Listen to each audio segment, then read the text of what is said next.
好 ，Hello， 大家好，我叫 Alex， 歡迎嚟到問水。喂，歡迎 Alex， 歡迎 Alex， 我哋仲有 Johnny， 仲有 Johnny， 仲有 Roy， 有 Roy， 哇，又一個禮拜，又一個禮拜啦。咁啊，今日有嘉賓，係啦，阿 Roy 介紹下。咁我哋有 Alex 啦，咁 Alex 係我哋由邊度開始介紹好咧？因為係一個匠人啦，我會咁樣對佢講。我哋 podcast 之前幾集都講過匠人呢樣嘢係咩嚟啦。我會形容，如果我形容得唔夠準確，你可以補充啊 Alex。咁佢係一個咖啡師啦，好專注喺拉花上邊啦。要形容得衰嘅唔好喐手啊！已經衰咗啦，忍住。係咯，咁佢喺拉花上面都參加過好多唔同嘅比賽啦。咁啊，今日就想同聽眾分享下咯。咁我哋不如慢慢嚟啊！我哋細個開始，你細個飲唔飲咖啡？Johnny 細個飲唔飲咖啡嘅？細個飲咖啡呢個問題有少少似你細個食唔食煙嗰種感覺。唔係，因為我唔知呢邊啲小朋友係點啦，澳洲啲小朋友係點啦。但係如果我哋細個咧喺香港咧，或者係亞洲人啦，你細個飲咖啡會俾父母鬧噶嘛？唔係，你細個都唔會太中意飲咖啡，因為咖啡本身有種苦澀味啦。唔好話咖啡啦，奶茶你飲唔飲嘅細個？都少。Alex 飲唔飲細個飲可樂，飲汽水，汽水多。係啊，一定係飲呢啲奶同茶又有冇飲24味先？我真係24味少，係俾阿媽喊捉住飲嘅時候先會飲。哇！你咧 Johnny 24味？我都係啊，老豆逼我飲咯，又係。我從來都唔飲啊。但係你有冇飲過先？我飲過，但係我唔係冇人逼我飲。但我自己覺得第一次飲咖啡就同飲24味一樣。哦，即係如果直接跳又滑，因為嗰個有種苦味啦，睇你落幾多奶啦，可能。冇啊，你係咯，係以前飲第一杯咖啡好似冇奶嘅都係。我係飲有奶嚟嘅，大佬即係啲人食朱古力，有冇聽過個故事啊？啲人食朱古力啦，俾啲小朋友試朱古力，一俾就俾99% 個小朋友試，即係一路打大佬，係咁樣咯。咁我想問下，你繼續，我問下 Alex，你嚟澳洲幾多年啊？我嚟到呢個15年到依家10年啦，到11年啦，今年。哇，11年咯，其實都同我哋差唔多，同我哋差唔多，時間差唔多。咁你啱啱嚟係讀咩科噶？我啱嚟嘅時候係讀 foundation， 即係。Form 6嗰一年，同我一樣喎，一樣係都係。之後反正之後升大學，咁你大學有冇話係嗰科關唔關咖啡事嘅咧？應該冇科係關咖啡事，我覺得完全冇關。係咩？即係大學讀整咖啡，有西廚嘅嘛？我覺得係有西廚，但係我係讀 social work 嘅。你讀 social work 係我係讀 social work 嘅。我係 QT 轉 Griffiths 嘅 social work。我係 Griffiths 噶，我啲同學仔嚟噶。可能係啊，咪後講，你哋應該有係應該差唔多時間。OK。哇，咁讀 social work 之後走去做咖啡，係啦。哇，好唔同喎。哇，咁你一定好中意飲咖啡噶啦。我係入行之前好有愛心啊，其實你好有愛心。入行之前都冇飲過嘅。咩 ？OK，係入行之前都冇，你幾時入？即係入行之前都唔會主動去買咖啡，入星巴克都係買杯 matcha latte 多啲。OK，哇，咁你都係？我第一次去 Starbucks 咧，都係飲嗰啲咩綠茶 latte。咁我哋慢慢嚟 Johnny 先啦。你幾時開始飲咖啡啊？我都唔記得咗咯。好似都係啱啱嚟到澳洲之後咯。嚟到澳洲之後，應該係19、20歲左右咯。19、20歲，我飲咖啡係功能性嘅，即係因為開始讀書啦。我都係讀大學嗰排先開始飲咖啡，但係功能性啲，因為好眼瞓啦，因為可以提神。就而家係咖啡上癮者。咁 Alex 咧，我飲得多嘅時候咧，係咁啱我 social work 啦，佢要 placement 噶嘛。係咁 placement 嘅時候咧，我喺一間教堂度做，入面佢係有啲點講咧，即係嗰啲叫福利啦。我入面做 placement， 係跟住咧，佢哋咁啱有個 coffee shop 喺嗰度。跟住我每朝早咧 placement 啲學生去拎一杯免費嘅咖啡啦。就係嗰陣時候開始會飲咯，即係因為免費噶嘛。跟住有一眼瞓就會之後都係功能性嘅多。功能性多係明白就可以飲一排，飲到畢業之後咧。就去咗 Melbourne 度入行咯，就係。即係哇，即係飲，即係讀緊書嗰陣時就因為免費有呢個福利啦，咁啊成日都去飲啦，話就開竅，唔係開竅啊，即係知道有好巧，好巧，即係去飲啦。跟住就畢咗業之後去咗 Melbourne 先話。係啊，因為去 Melbourne 點解咧？因為我老婆係讀 nurse 啦，跟住佢要喺嗰邊咁啱個政策好啲，就去咗嗰邊移民先。即係我畢業之後就去埋 Melbourne。OK， 即係首先都係因為不就自主啦，點知又中意咖啡，咁啱又去咗墨爾本。墨爾本好出名咖啡。喂，咁好犀利喎！因為即係你哋當然係一齊去完成呢件事啦。咁你要跟埋去，因為你唔知你當時會唔會有工作啦 ，Brisbane 或者係其他嘢啦。但係你意思係即係你哋都要放棄晒好多唔同嘅嘢，去到 Melbourne 咁都唔容易喎。係啊，算係，因為畢業之後就要移民冇計，呢個係我覺得。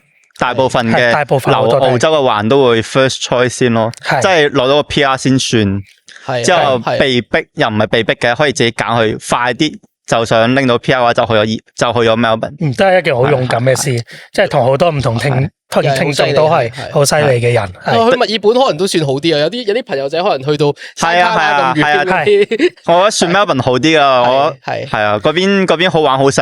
咁Melbourne 同 Brisbane 嘅生活有咩大唔同啊？對你嚟講，如果從咖啡呢行嚟講咧，Melbourne 嗰邊啲咖啡店咧，大部分都係由6、7點開到晏晝3、4點，係。跟住 Brisbane 嚟講就個時間會提前啲，由6點或者5點半開始，之後收鋪咧喺2點左右，大部分嘅 coffee shop。哇，5點幾你幾點要到公司？如果我哋鋪頭開6點半，我要5點半到咯。OK，要提前成個鐘啊都要。因為我哋有好多 coffee 要 dial in， 我哋要去試個 recipe。基本上。哇！要 tune 個 shot， 所以要 tune，時間會耐少少，基本上。咁嗱，佢頭先講到去咗 Melbourne 啦，咁你幾時再翻嚟 Brisbane 咧？我21年過去，我25年頭翻嚟呢邊，都一段時間4年咯，係啊，等於喺呢度讀書讀咗5、6年，之後4年喺嗰邊，之後再翻嚟1年。有冇後悔翻嚟啊？咁？冇啊！我特登揀翻嚟。點解嘅 Brisbane 有啲咩話令你覺得我係中意呢個地方，去咗 Melbourne 噶啦？都係過咗一段時間，都係想翻嚟呢度咧。因為我覺得喺 Melbourne 嚟講咧，生活好玩啲啦，但係對比呢邊嚟講係好玩啲，嘢食都多啲。但係唯有天氣嗰邊令我覺得有啲頂唔順咯，太凍啦嗰邊。太凍。你有冇試過1年嚟講冇着過短袖衫噶？基本上。哇！我1年咁樣喎，一年嚟講未着過長袖衫就有咗，係1年嚟講冇着過鞋，差唔多。喂，但係唔係我即係你中意比較暖啲嘅地方。係，我覺得 Queensland 呢邊天氣會好少少。係，我認同嘅，似香港我覺得，但唔係特別似，但係。即係真係適合我哋啲生活咯，我覺得。咁如果喺 coffee shop 上面會唔會即係 Brisbane 同 Melbourne 會唔會 Melbourne 係多啲選擇咧，定係差唔多嘅咧？其實Melbourne 呢個行業，即係呢個咖啡行業會豐富好多，同埋會領先好多，領先多少少。OK， 我哋慢慢嚟先。頭先話豐富好多係大概係咩意思？揀即係由唔同類型嘅 coffee shop 有好多。我明你講咩？我去 Melbourne 都有好多唔同類型嘅 coffee shop。係啊，我都去過墨爾本咧，有啲手沖嗰啲專門手沖嘅咖啡鋪咯。即係你好似係有啲唔同主題㗎，有啲好似 wine tasting 咁樣㗎。嗰種咖啡係。跟住第二個頭先講咩啊？係即係我講紋身啦，其實好多人去 Melbourne 紋身嘅，因為紋身即係對比喺 Brisbane 啦，紋身上喺 Melbourne 好多紋身師係聚集喺 Melbourne 啦。咁佢好多唔同紋身師，佢就會喺嗰度交流啦。咖啡師係咪都係咁樣嘅咧？Melbourne 係啊，嗰邊個圈子真係活動搞得多啲咯。因為呢個行業嚟講，嗰邊係等於好領先嗰批人喺 Sydney 同埋 Melbourne 會多少少。跟住佢哋會即係大嘅 coffee shop 啦，即係長年澳洲比賽冠軍啊，頭幾名嗰啲人都喺嗰邊做嘢。哇！之後佢哋嘅話嗰邊嘅活動會搞多少少，對比 Brisbane 嚟講，即係嗰度多啲活動啦。但係 Brisbane 咁佢哋養分又多啲咯，因為好多好犀利嘅人聚埋一齊，又可以一齊進步。哦，佢哋會唔會睇唔起其他嗰啲地方啲咖啡師啊？咁又唔會，因為呢幾年 Queensland 嘅咖啡師呢個比賽入面，好多都有幾個冠軍都由 Queensland 出嚟嘅，係啊，澳洲冠軍嚟講，係啊，所以呢邊個行業其實慢慢開始跟，即係唔算係跟翻，即係叫唔可以講超越啦，因為咖啡佢普嚟講係嗰邊都係會領先少少。跟住技術方面呢邊都唔差，其實。OK，咁我跳遠少少啦，而家咁我講係世界同澳洲啦，係或者喺其他地方啦。咁澳洲嘅咖啡文化啦，係佢個我唔知點樣形容佢個 level 啊，即係佢個普及程度或者佢個專業程度係，你會點樣睇嘅咧？即係如果要講香港啊，或者中國內地同埋澳洲或者歐美國家嚟講，即係偏西方化呢啲國家咧，咖啡呢樣嘢，我覺得係偏功能性多。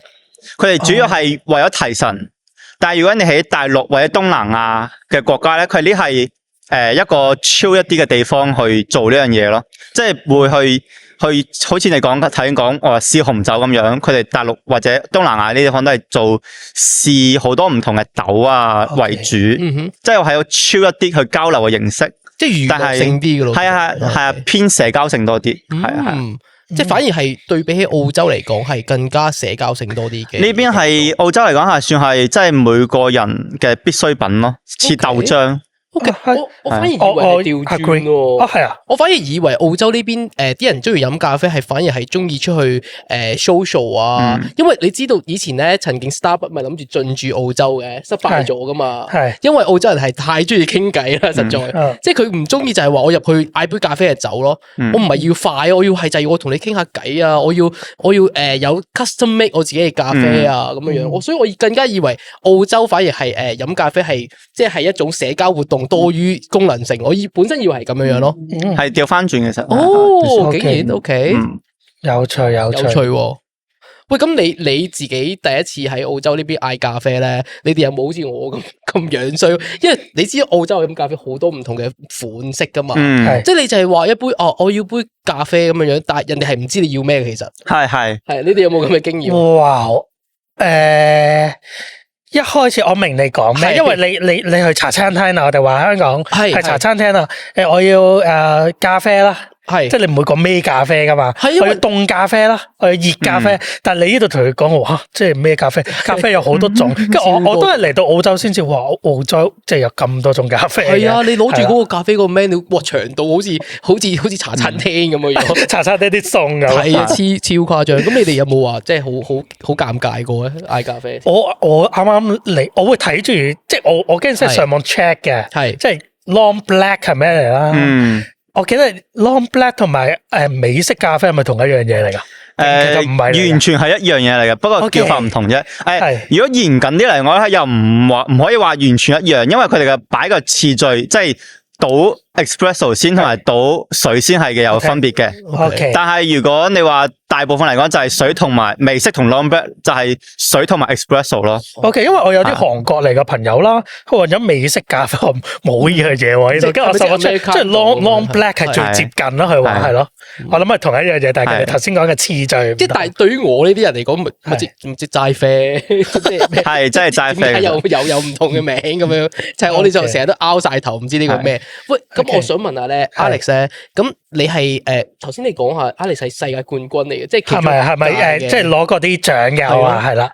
我由以前打比賽打到依家，我呢幾年攞獎攞得多，都係攞啲細獎。不過今年就攞 Queensland 嘅冠軍咯。哇！Queensland 冠軍唔係細獎嚟噶喎，Queensland 都好大，Queensland 好多人噶喎。我想問下佢，不如問多啲關於比賽嘢啊。好啊，其實點樣為之冠軍咧？即係個咖啡好好飲啊，定係拉花好犀利，定係點樣樣？好，我哋慢慢嚟先。我哋講 Queensland 嗰個冠軍就嗰個先。係咁，嗰個係一個拉花嘅比賽啊，定係一個品咖啡嘅比賽啊，定係一個烘豆嘅比賽啊？咁可以講多少少，慢慢嚟。嗰個比賽係我哋叫 Cup Taster 啦，就係由選手喺但即係咁多個選手喺同時進行，好似跑步咁， OK， 即係鬥時間短。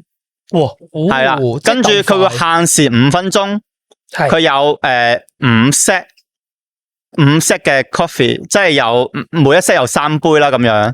跟住你喺每一 set 入面揾翻唔一樣個杯，即係一 set 入面有兩款咖啡，係其中一款係有唔一樣，一杯係2杯，一杯係1杯咁樣，你揾翻唔一樣個杯咯就係。咁你就要咁樣飲，跟住揾翻唔一樣個杯。係啊，係我用匙羹飲嘅。用匙羹飲，即係唔會攞起個，唔係，因為攞起入面有個答案啊嘛，個杯底有答案啊，就出貓啦，有少少似嗰啲飲紅酒，跟住叫你估幾多年嗰啲年，你唔好攞起啊，係啊，但係又唔可以攞起隻杯，因為我哋因為佢要但公平起見啊嘛，咁個杯底入面都會有，即係有個交叉個杯就係等於係唔一樣個杯啊嘛。OK，咁即係我哋係啦，我要去拎起個杯擺出去答案個詞，即係我哋要擺翻喺自己張台前面嘅時候，你個杯就唔可以拎翻翻嚟。OK，係啦，哇，意想不到喎，但係好難喎，因為頭先講到係同時間進行啦，會計時啦，喺一個高壓嘅環境下，你個味覺要好細膩啦，要揾出邊一杯係頭先話咩唔啱嘅杯啊？唔一樣嘅杯，唔一樣嘅杯，佢個唔一樣係點樣唔一樣？即係佢用唔一樣嘅咖啡豆啊，唔一樣水嘅份量、奶嘅份量啦，係點樣唔一樣？佢哋叫呢個比賽主要係我哋做嘅杯測，即係測咖啡嗰個我哋叫個質量咯。一開始質量係，跟住佢會 set 到係2款一樣嘅豆，或者係2款好接近嘅豆，佢就可能係酸度唔一樣，或者係可能係。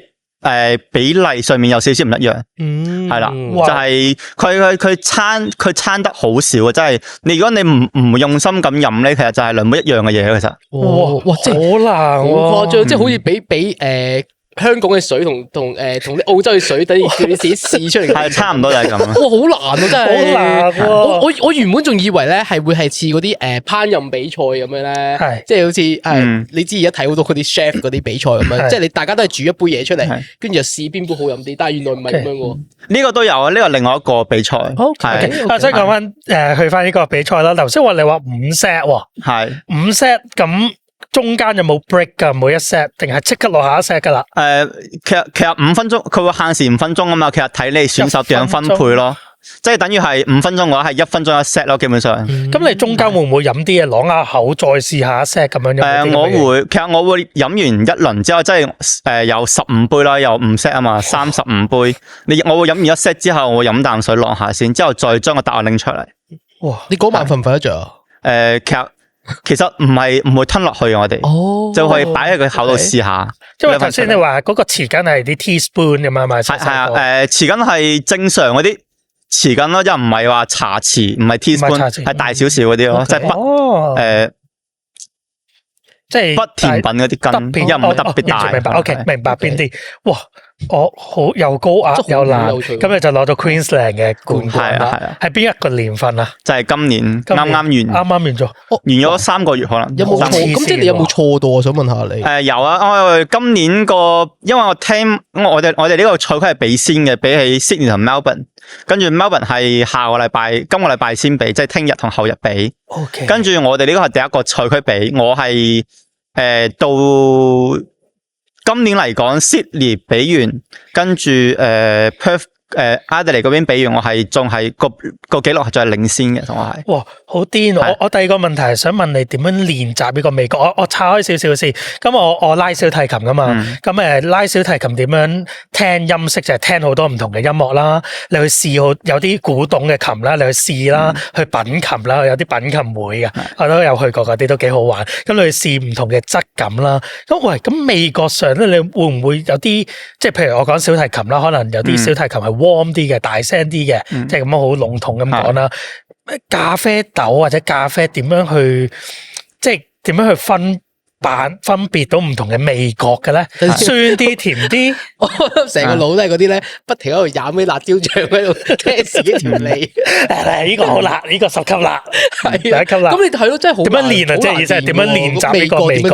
其實我覺得呢個味覺咧冇得特別去訓，即係特別去訓練，只可以訓練你比賽當時個做決策嘅模式。個形成，跟住味覺係我覺得係先天嘅，即係你平時試咗辣唔辣啊，酸唔酸啊？呢杯咖啡酸啲，嗰杯咖啡冇咁酸啊。呢啲人有啲人係對呢啲酸苦係唔敏感噶嘛。係跟住呢個係只不過係自己試得多，因為我一開始練嘅時候，我係冇特別去為咗呢個比賽訓練啦。我係會去做一個，我會買好多唔同嘅豆翻嚟，即係我想下我中意飲邊個國家多啲。即係我飲得多，你會自然就會有一種記憶附喺你個腦度，其實根本上係。所以有啲頭先講到有少少即係先天性係味覺比較敏銳啦，再加後天你練緊噶嘛，因為試緊唔同嘅國家嘅豆嘅時候就我會話品味咯，即係個品味會咖啡嘅品味會持續地上升，咁就冇話特別去練，咁就。有呢個比賽攞冠軍，但係其實呢個練係你每日都練緊咯。其實呢樣嘢就係我平時都會做緊嘅嘢，所以係唔可以話特別為咗呢個比賽去準備。不過要有嘅，即係去比國家賽或者世界級嘅時候，你就係真係要去為咗呢個比賽去練。但係平時嘅話，你已經做緊呢樣嘢，我覺得已經係足夠咯。比賽場上係睇埋運氣㗎嘛，我覺得係。咁你每日都會飲咖啡嘅而家？依家係返工，我返工要去做呢樣嘢嘅時候，我先去飲去試，因為我依家有少少，我覺得要脫離少少咖啡因，我覺得飲得太多。OK， 你會唔會瞓唔着嗰類體質？咁又冇咁誇張。而家係唔飲咖啡會冇咁精神咯，真係。OK， 我日 Johnny 你會唔會瞓唔着？我唔飲咖啡直頭會頭痛。我唔飲咖啡都頭痛。係啊，因為你會好攰咯，你會即係你一眼瞓唔夠瞓咧，你就會頭痛咯。但係飲咗咖啡就好啲咯。我係3點後唔飲咖啡嘅，正常今日例外。我冇噶，我太期待。我夜晚9點飲咖啡都瞓得着嗰啲嚟嘅。我計過我嘅生理時鐘3點後飲就唔會瞓到啦。真係噶，即係你會有。我會朝頭早飲，但係今日唔同，因為我太期待。我冇噶，我幾點鐘飲咖啡都瞓得着噶。喂，話人哋下年我都去參加比賽。你下年參加比賽包尾啊你？唔係我可以齋去嗰度試咖啡咯，咩事啫？而家你試得個口水咁大。咁但係我想問咧，嗰個資格係點樣？即係參加比賽邊個先可以參加嘅咧？冇啊！其實主要你買張飛就可以比賽嘅，基本上。張飛幾錢啊？張飛300幾。咁邊個咖啡唔抵飲啊？哇！佢真係話想買張飛又去飲咖啡啊嘛？咁300幾蚊去飲咖啡有啲貴喎，咁樣。咁佢係咪分冠亞季軍咁樣定係？係啊，佢會澳洲嚟講，佢會分州嘅冠亞季，跟住佢會每個州嘅冠軍會去直通去國家賽嘅資格。咁你係直通國家賽資格㗎喎？幾時比啊？應該係9月份至即係年尾咯，年尾9月至或者11月左右。咁會去邊度啊？通常嚟講都係 Melbourne 多，OK， 基本上都係 Melbourne，因為 Melbourne 已經係世界性即係出名知道出名咖啡嘅地方啦。係嗰邊都會搞總決賽，基本上。我有印象，好似 Melbourne 有2000幾間嘅 coffee shop， 好多，有做功課啦，有做功課，就 AI， 唔係因為我自己本身有睇開陳豪。Okay. 真係陳豪呢樣，即係成日笑佢，但係佢人哋真係好識咖啡噶咯。OK， 哇，好犀利喎！我覺得咖啡呢個品味。咁我想去到下一個啦。咁飲咖啡咁我哋嘅 coffee shop 啦。有一樣好欣賞嘅地方係佢嘅拉花。你會唔會噶 Johnny？你有冇睇佢哋啲拉花？會啦，但係因為咧，我最多數咧，你要係坐喺嗰度飲咧，你先會睇得多啲嘅。即係外賣係一般嘅外賣唔會拉花，即係冚住咗有蓋添啊。咁但係我而家少咗咯。但係以前啱啱去飲咖啡嘅接觸呢樣嘢嘅時候咧，見到啲拉花你真係好 amaze 嘅。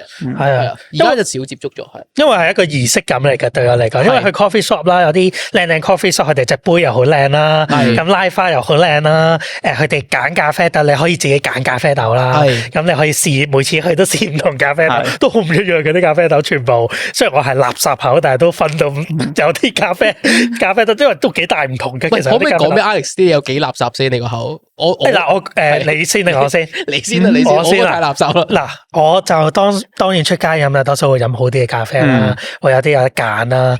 不過自己平時頭先我講功能性啦，就係買嗰啲咩 Lipton 啦，係咪 Lipton？唔好講牌子名啦，都係即係嗰啲一粒嗰啲膠囊咁去沖嘅，因為我要個功能噶嘛，嗰啲就快，因為我要醒神啫。但係多數 weekend 去coffee shop 就有啲講究啲嘅，我都係我都係咁樣嘅。嗱，我都係會講究嘅，但係咧有陣時翻工咧冇得搞咁多嘢咧，我有陣時就會打開個膠樽咧，抌少少粉落去之後搖到起晒泡。你頭先你前一句係咩？我 miss 你都好講，我個腦係我都好講究嘅，倒啲粉落去搖。唔係咁你翻工冇辦法啊嘛，真係我公司又冇咖啡機又冇剩啊，咁都誇張啲，即係你凍水溝嘅。我純粹就係需要佢咯，就係需要咖啡咯，就係。哇，好核突啊！凍水溝你好核突，好核突啊你。咁講笑。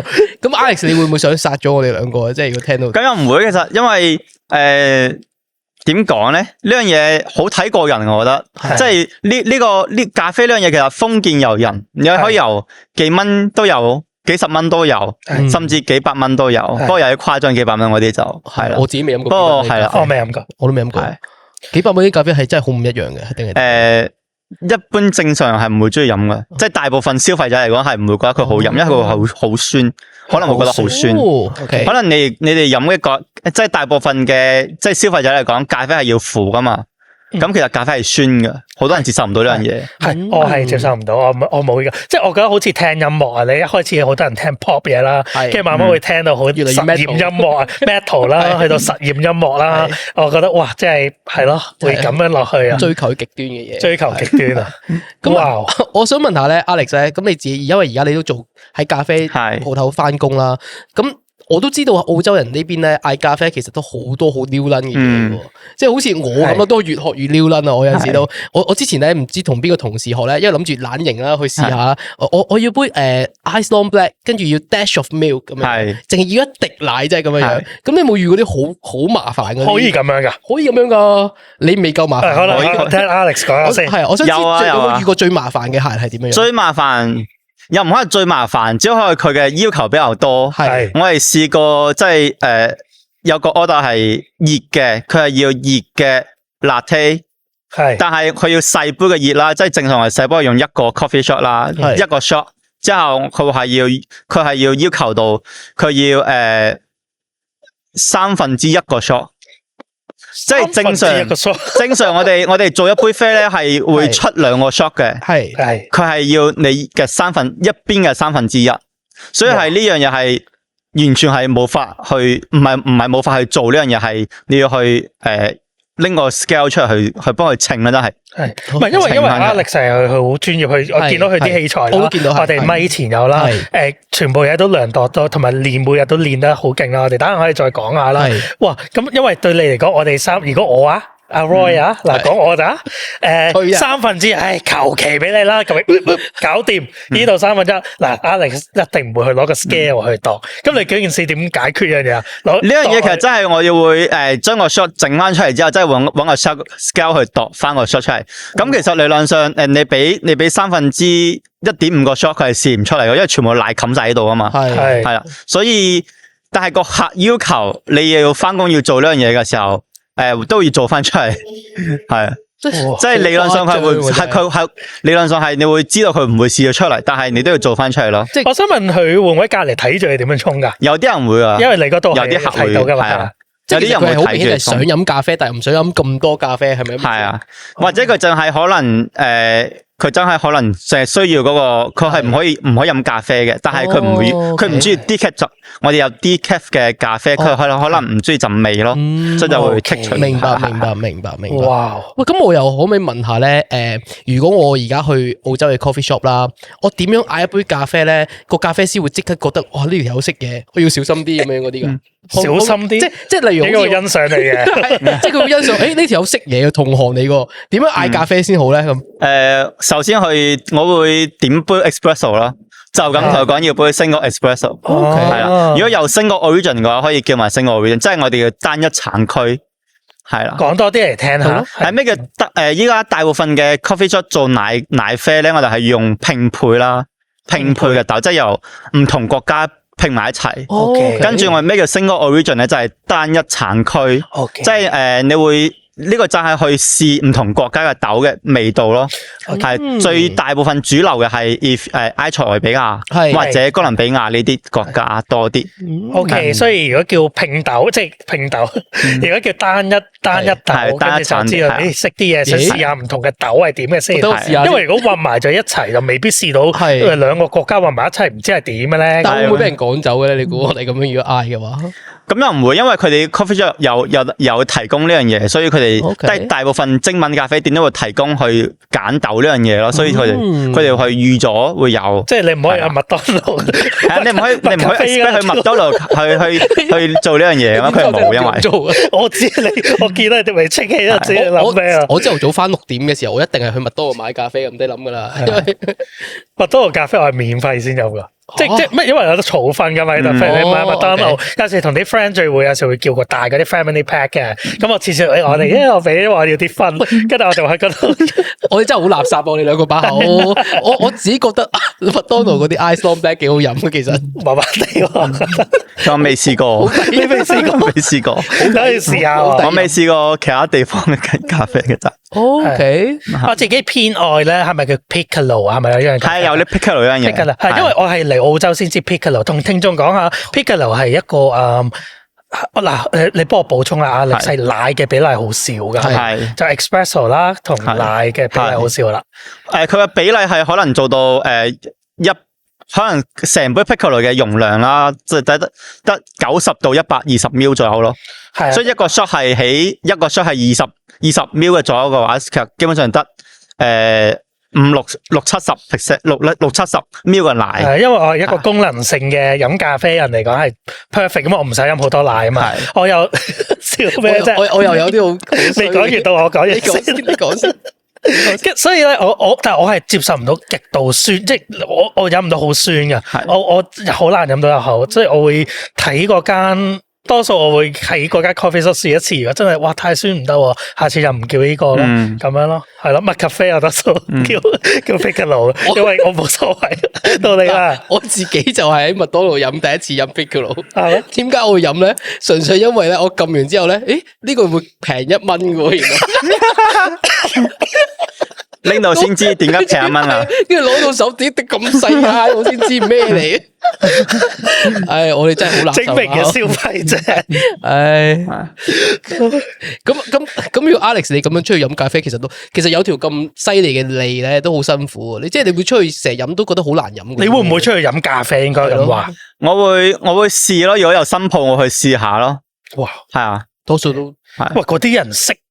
如果同行啲人會認得你啦，你啲未必嘅，未必冇咁出名住，好大壓力個。咁跟 Queensland 冠軍我粉咖啡，cup taste 嘅。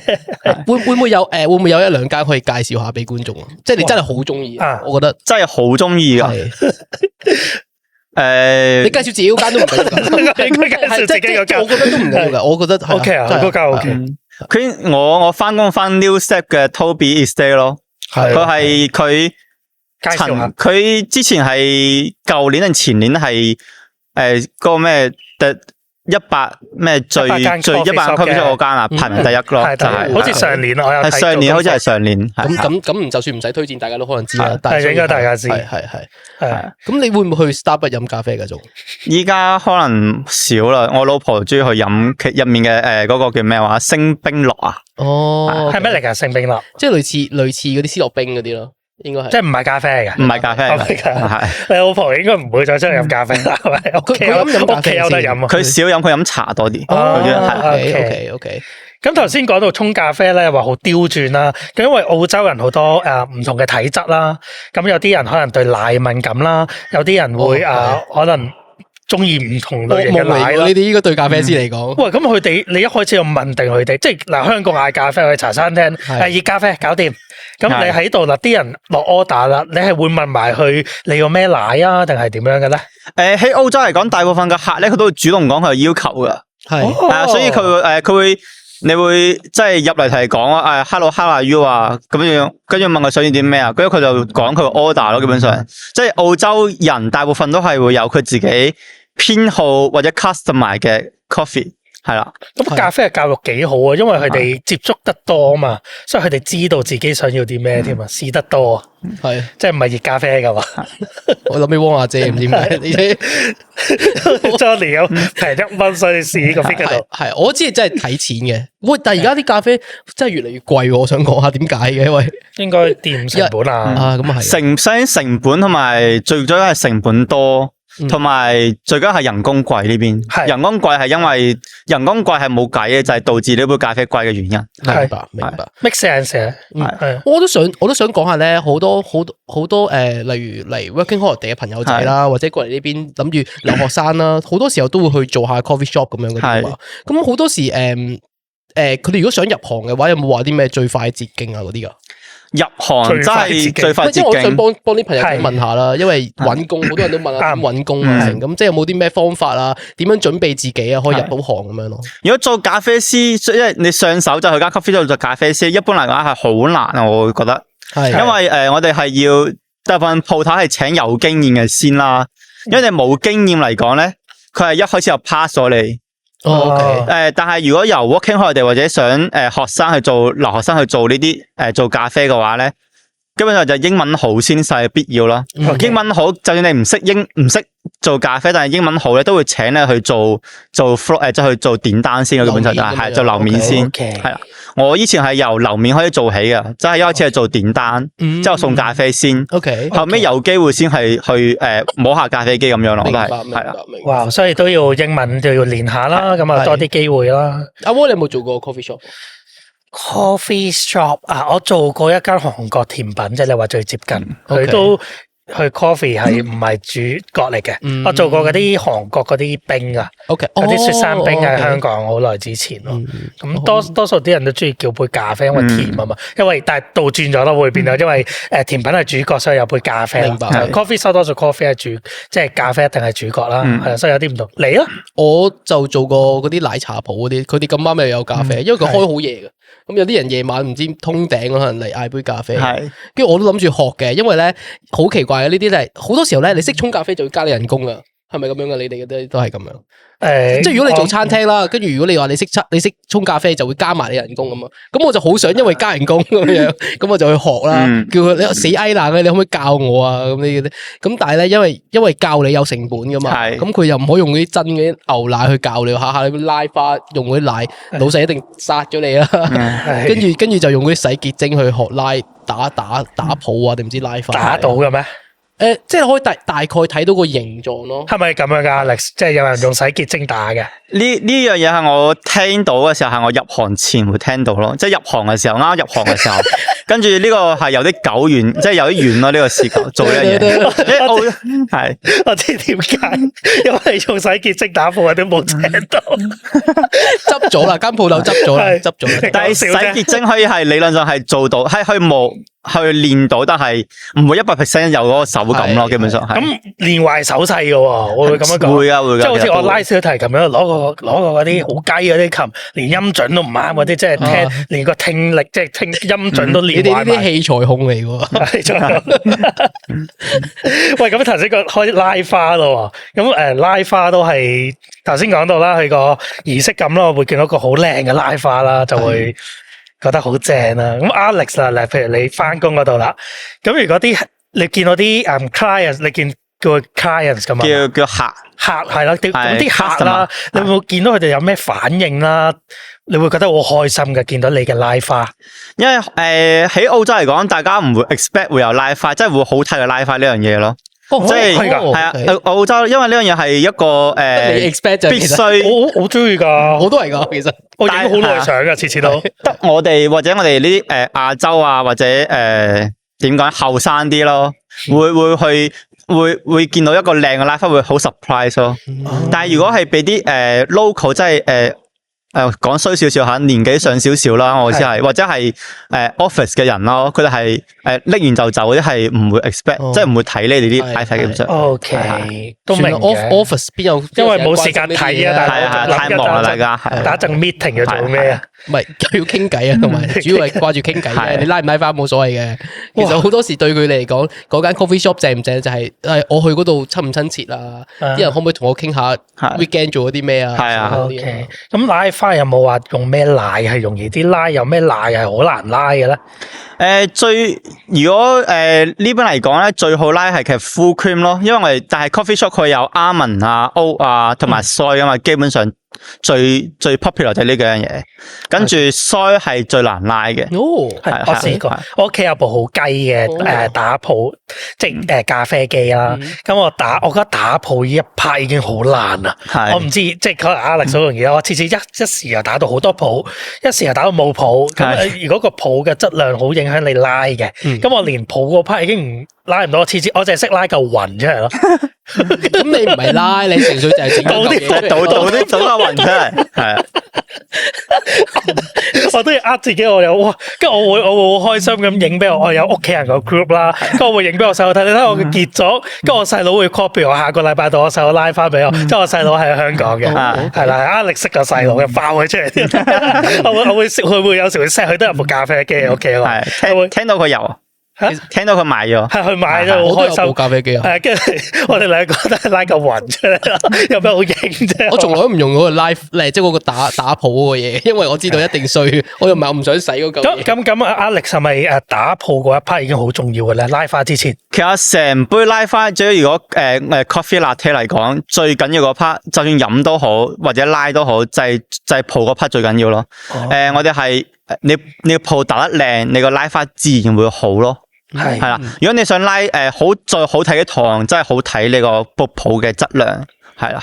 哇，喂，咁我岔開少少，如果有啲拉花嘅比賽咁樣啦，係，咁你第一步拉花已經覺得喂瀨嘢啦，唔係即係第一步打泡噶嘛，喂瀨嘢啦，我睇下點拉啊，揸住啲平嘢，即係有冇人會咁樣？即係第一步已經，哎呀，失咗啲手添，咁啊好緊張咯，到拉。係啊，有機會嘅，因為比賽嘅時候咧，有啲比賽係得即係佢係有啲比賽形式係拉花比賽有兩種啊嘛，有種係我哋行業有種係叫同人直抽，即係1v1咁樣嘅，係即係由20幾30個人喺度抽籤，之後佢會自己輪，即係會知道抽籤個對手係邊個，跟住大家喺同時間拉一杯花出嚟，邊個鬥靚咯，會就係。哇！咁啊冇好似世界盃咁，即係兩個打完跟住4強8強。係啊，就係嗰個形式去同人直抽，直到最後咯。跟住係啊，哇！呢個係刺激啲嘅，呢個係刺激少少，係啊，係咯。係咪有得現場睇，即係好似睇波咁？可以現場睇嘅，現場佢有啲 coffee shop 有搞呢活動嘅時候，可以係即係路過啊，都可以睇到，可以去睇。但係我想問下咧，但係你呢啲比賽咧，咁你冇得用自己部咖啡機噶喎，咁點熟唔熟手咁點算啊？嗰啲係啊，因為大家都係咁啊，因為除非咁啱你間鋪都用呢個 coffee 呢部機，咁就可以即係有手感。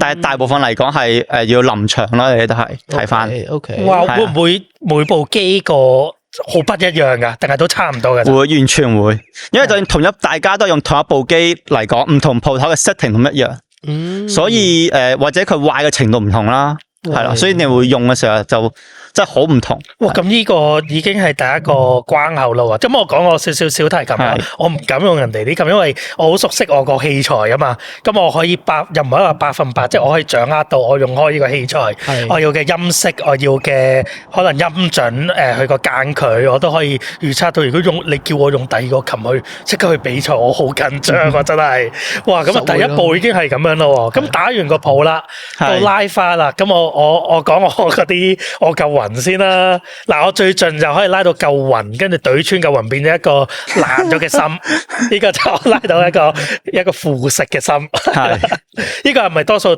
心個大心係多數第一次拉花嘅人會練嘅嘢咧？基本上係嘅，就算你去玩一啲我哋叫試擊堂啦，去做學咖啡。第一個堂基本上都係大家學呢個做呢個愛心呢個圖，即係有個拉花嘅咖啡班咁樣係咪？係，或者去試下coffee 就係叫 coffee school 嗰啲咩 coffee 一日遊啊嗰啲啊，類似嗰啲有啲 workshop 咁樣。係啊，類似 workshop 嗰啲係啦，基本就係咁。會唔會開呢啲班啊？遲啲我依家有做緊1對1 training，我係做1對1嘅基本拉花，同埋做教你點做咖啡咯。哇！咁你個 location 係喺自己嗰度啊，定係喺即係你 coffee shop 嗰度練啦？喺咩地方練嘅？喺我屋企個 studio 咯，咁樣就你屋企個 studio 好犀利嚇。有興趣揾 Alex 啊？係有興趣真係可以揾 Alex。因為沖咖啡即係我都係咁講，因為我玩音樂啦，我覺得有個性質好似係嗰個品味嘅提升啊。係，當你知道越多，你試得越多，原來個世界好大啊！即係可能係味覺上啦，因為即係頭先講沖咖啡，可能我唔係好熟啦，可能有味覺啦，視覺上係拉花啦，或者係哇，你會唔會？因為咧沖咖啡，我見到沖咖啡嘅人都好專注嘅。係，你有冇聽過心流呢樣嘢啊？有啊。你有冇入過心流啊？喺沖咖啡嗰陣時，我有嘗試過進入咯。即係，但係比賽嘅時候，你會自然進入呢個地方，我覺得係，因為你完全 focus 喺嗰度。如果你唔 focus 咧，你會緊張。其實基本上係，我完全明白你。我多數都係練琴日少啲，但表演會多啲機會進入到，因為你要完全地專注，但係你又好 enjoy 嗰樣嘢，係好 amazing 嗰樣嘢。係，我覺得咖啡就係好色香味嘅嘢咯。係，即係你做之餘，你又聞到。好似頭先 Alex 喺沖杯咖啡俾我哋飲嘅時候，我真係覺得好香咯。咁曲奇嘅味道，唔知點解。你知唔知我期待咗2個禮拜？講少少。我今日係冇飲咖啡，我每日都要飲2-3杯。今日特登冇飲。跟住我一入門口，哇，超級香。係。哇，咁拉花比賽，頭先講到拉花比賽，因為 Alex 咧都有自己設計啲拉花嘅圖案啦。哇，好複雜。即係當我一個人淨係識拉嚿雲嚟講，我都唔明佢點樣做到呢樣嘢噶。咁你個 training 頭先講到即係品咖啡啦，係以日常，我都叫你 training 噶啦，因為你日日都 train 緊，試唔同嘅咖啡。咁拉花真係硬功夫咯，可唔可以咁講啊？可以係，手做咯。拉花真係練出嚟，冇得天生嘅。如果天生嘅話，只可以講你領悟性好好。你可以即係我要練一個晏晝，你可能練2個鐘，就係咁樣咯。但係如果你完全唔識嘅話，你都係要去學或者去練得多，先會去練到啲難嘅圖案咁樣咯。哇！你晏晝練2個鐘，你消耗幾多奶噶會？2個鐘嘅話，可能3至4升左右咯。係啊，我可唔可以俾個兜過嚟擺喺度寫住阿 Roy 嘅？即係我擺喺度，夜晚我攞翻。有冇興趣考慮開個農場？農場自己種啊，自己擠啲奶出嚟。咁都花費好多心機同埋即係時間啦、錢啦。哇！咁你都會試，即係你話唔係？如果你專注係拉花嘅話，未必會試過味嘅喎，係咪可以咁講？係啊，拉花講係因為練個手感啦，所以我係專注喺做呢個圖形上面咯，多啲係啊。哇！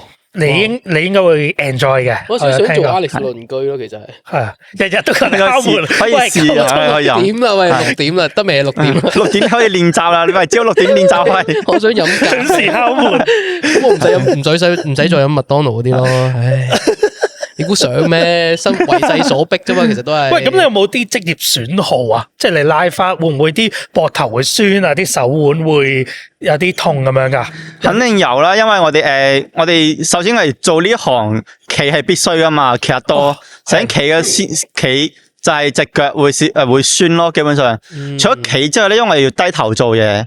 係低頭，你要去整個 coffee shop 啊，或者打奶啊、拉花啊，要低頭做咧。所以我個斜方肌啊，係咪？斜方肌會好緊，係啦，同埋隻手有少少唔舒服咯，因為前面基本上係會往前噶嘛，個人，所以會有少少駝背啊，係咪？OK，係啊，哇，咁真係要去平時去做下運動，做運動我先可以。我仲要睇物理治療咁樣嘅喎。多係真係影響到生活，就可以諗下治療師咯。係哇，咁練拉花，因為頭先我哋就沖咗2杯俾我哋啦，好犀利啦。咁頭先講到有設計圖案啦，哇，好靚喎！你設計嗰陣時係設計呢個。當然都係關咖啡事啊，但你初頭點樣開始設計？因為我咁樣諗啊，好似毛筆字咁樣形容啊，點樣落邊筆都係要考量嘅喎，因為你要收尾噶嘛，你唔係攞個擦膠擦咗佢咁樣噶嘛，即係墨水咁冇得擦噶嘛，咁樣你有咩你自己係有咩方法去做呢個？我會講係藝術嘅設計啦，或者係點樣開始做呢個圖案嘅設計啊？我一開始去做圖案嘅時候，我都係模仿多。其實呢一行，我因為模仿啲高手啊，或者啲世界級選手嘅佢哋原創嘅圖案先啦。因為如果我係完全冇我講先吓，我係完全冇藝術細胞嘅，即係我全來唔畫畫嘅，我係唔識畫畫嘅。所以我係對呢啲係完全冇一個概念咯。如果呢個我攞支筆去畫隻動物出嚟，我係未必畫得啱嘅。係啊，所以我係會我係模仿先咯。跟住模仿完之後，因為拉花入面你拉得多之後咧，你會知道佢哋嘅部件係完全一樣嘅。Okay. 所以得技巧係可能得2-3個唔同嘅啫。只不過係將好多唔同嘅技巧細化，或者將個步驟完全去唔同步驟一齊進行咯，就係。哇！即係好似嗰啲武林功夫咁啊，有幾套嘅。係啊，如果你運用到幾套，再慢慢輪住出咁樣，輪住出或者係啦，咁就會見到千變萬化啦。係。哇！咁Alex頭先講到有拉花比賽啦，你近期有冇參加啲拉花比賽咁樣咧？或者之前？今年比較少，今年呢邊我參加咗呢邊嘅地區賽 Queensland 嘅拉花嘅地區賽咯，同埋 Cup Taste 地區賽多。Okay. 跟住年頭嘅時候去咗 Melbourne 參加植物奶嘅一個世界級澳洲級嘅比賽。等陣先，植物奶嗱，頭先講到我哋有全脂奶啦，頭先你講到有係咪讀杏仁奶？係啊，杏仁奶，跟住有豆奶啦。豆奶係啦。植物奶係咩概念咧？植物奶就係呢3種嘅名嘅全稱。豆奶嗰啲真係。係啊。係啊，因為有我哋嘅植物奶公司咯，呢邊就2間比較出名嘅。OK，所以就喂，咁頭先你提到係難度高啲嘅喎。係啊，難度上面嚟講係高好多，因為佢個奶，因為佢每一輪用嘅奶都唔一樣。哇，係啊。你自己中唔中意飲其他嗰啲奶噶？我咩奶？我最中意飲全脂奶嘅。我唔飲嗰啲咩 skim milk 嗰啲，咁樣唔好飲嘅。第二我會豆奶同埋嗰個杏仁奶都會飲，但係全脂奶多啲。我中意飲 oat milk 嗰隻。OK，但我聽過好似唔係咁健康。係啊，oat milk 我都中意飲。oat milk 嚟講，因為呢3隻奶嚟講，我會偏向 oat milk 多啲嘅。係啊，因為我覺得 oat milk 會帶出少少係啊。突然間你嘅 taste 上升咗99 level，係，但係多少要加錢，所以我少嗌啦。係要加錢嘅咩？要噶。oat milk 佢成本一樣啊嘛，所以都要加55毫子或者7毫子左右咯。都 OK 啦。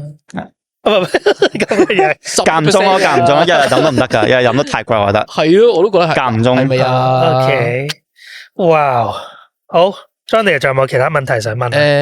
咁我覺得就如果講起飲咖啡呢樣嘢咧，你覺得我覺得我哋好似華人嚟講，其實以前嚟講冇咁中意飲咖啡噶咯。係啊，係啊，咁你覺得我哋係都一路咁 keep 住？即係其實俾呢種文化咁樣影響，咁點樣？我想問，即係你對於呢種文化嚟講，即係一路咁樣擴張啦。其實你覺得我哋點樣為之係真係識飲咖啡咧？其實係，哇！因為我成日都覺得係想知點樣先為之叫真正識欣賞呢樣嘢。其實我覺得呢樣嘢好。即係冇話欣唔欣賞，因為呢杯只不過係一杯飲品，唔係即係對於我哋華人嚟講唔係必須。其實呢樣嘢，即係可能你中意飲茶，有啲人唔中意飲茶，有啲人中意飲奶茶咁樣啦嘛。所以冇話識唔識飲，只係話自己中唔中意咯。係最緊要揀自己中意個杯係最緊要，我覺得。好好，超好，係，即係所以唔好跟大，跟大隊。我想講，即係唔好跟人哋聆聽下自己中意啲咩，嗰杯就係最好啦。係啊，唔好太資本主義咯，即係唔係百幾蚊嗰杯最好嘅，係因為好多人話呢間好嗰間好，跟住你自己去試嘅時候，點解呢間好似麻麻地啊，嗰間好似好啲咁樣咯？不過都係揀自己心水個杯，因為個個人味道唔一樣。因為我初喺香港發現，即係開始興咖啡嘅時候咧，40-50蚊一杯，我真係覺得好貴啊！即係香港，即係啊，30-40蚊杯咖啡，即係食個飯咁滯啦，大佬。即係有陣時我覺得真係冇乜必要咯。